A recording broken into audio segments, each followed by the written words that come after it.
Okay, so here's an update. It's the 23rd of January 2021, and I've got the upper cowl installed today. I installed the lower a week and a half ago or so, along with the firewall, and I just got done putting the 2K black primer on the back of the upper cowl, along with the inside surface of the lower cowl, along with the seam sealer and everything around the vents, so it should hold up for quite a while. I have to come in and clean up these welds a little bit, as far as put some primer on them, but I got them all ground down, so they're fairly smooth.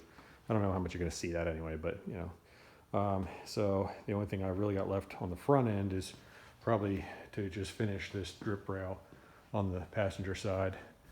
I had to take that off. It was pretty rough in there. It didn't look too good up inside there, so it rotted through in a couple spots, obviously.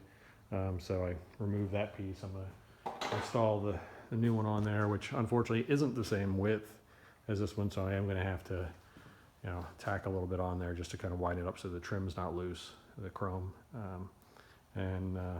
I think, well, really in the front end, I think I'm pretty much there. I'm gonna hold off on the floor until I get to the back end. I'm planning on doing the rear frame members and the transition pan going into the trunk, just changing all that, and then put a floor back in at that point. I could use the big solid one-piece one, but I don't know if I want to spend $3 grand on that.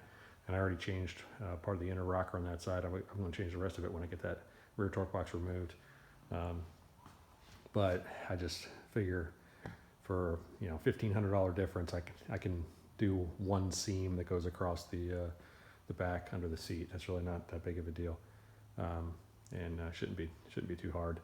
I still have to do this pan, this little trunk or windshield trim, whatever you're going to call it. This panel that goes across.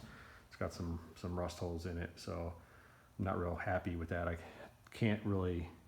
could theoretically patch some of it, but I already bought it. It was only about $100, so I can't really complain.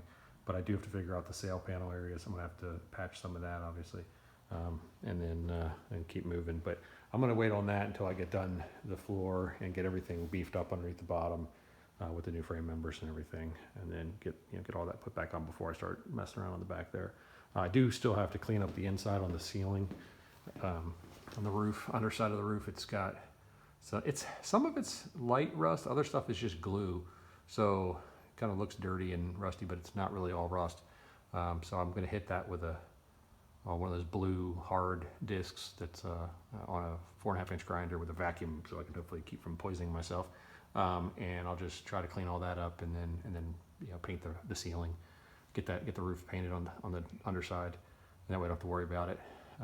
And that should finish up everything really from the front up for that point, I guess, in all reality, besides obviously rebuilding the front end. So that's kind of where it is now.